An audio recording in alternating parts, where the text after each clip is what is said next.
When we stay over that side of town for the time being, protesters say 8,000 people have signed a petition against the proposed closure of Withington Baths. 8,000 people in just 10 days.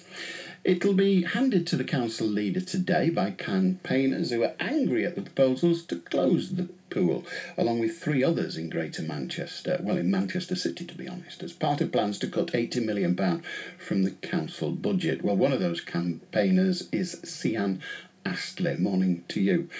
8,000 people, and I know that the leader of the council has said, well, okay, I'll accept the petition, but 8,000 people, it's not going to change anything, is it? The council haven't got the money. Well, do you know, we actually believe that it may well change something. Otherwise, we wouldn't have done it. 8,031 people in 10 days. So it tells Manchester City Council that actually they're making a mistake. And nothing at the minute is written in stone.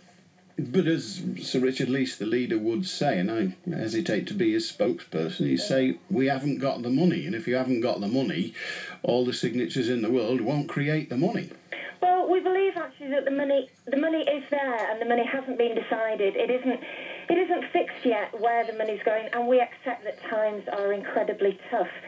But the community in South Manchester, Old Moat, Withington, West Didsbury, the community needs those facilities.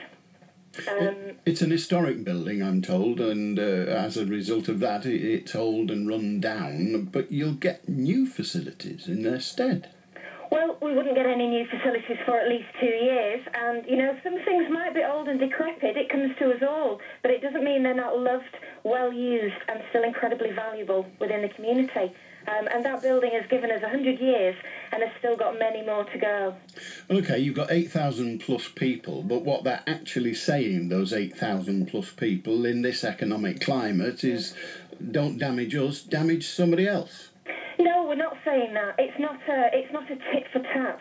It's about looking at a facility which gives a huge amount to lots of different members of our community: children, the elderly, the infirm, the ill. There are so many people that rely on that facility for health reasons.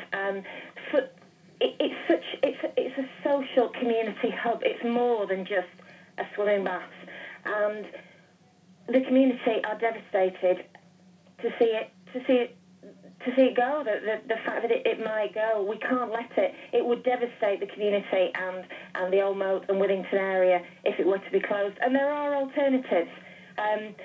And we're not simply banging our hands and saying, you know, shouting out loud, don't let it close, and we're not going to listen to you talking about a new bath. It's not about that. If those 8,000 people that say it's really, really important that we keep it, if those 8,000 people had used it, then perhaps it wouldn't be in the firing line. Well, you know, Alan, Withington Swimming Baths and Leisure Centre is incredibly well used. There are hundreds of people use that facility every week. And if it were to close, where would they go? We need a bridging period between now and any new facility opening, and we need to sensibly and seriously look with the council at what could be the future of that building. And at the minute, the consultation period is too short, and it needs to be readdressed. Sian Astley, thank you very much indeed. We did approach Manchester City Council, and they say we're investing £10 million in a modern replacement facility serving Withington and Chorlton, and another in Levenshulme. This is in addition to a new pool which is already in progress for Beswick. Well, OK, but of course that doesn't answer the question of what they do for the next 2 years. The proposal is to close 4 pools, including Withington, which would avoid maintenance and running costs in the future. Mind you, if you closed everything in the world, you'd have no running costs at all. But maybe they didn't say that. I had that last bit, as you might have guessed.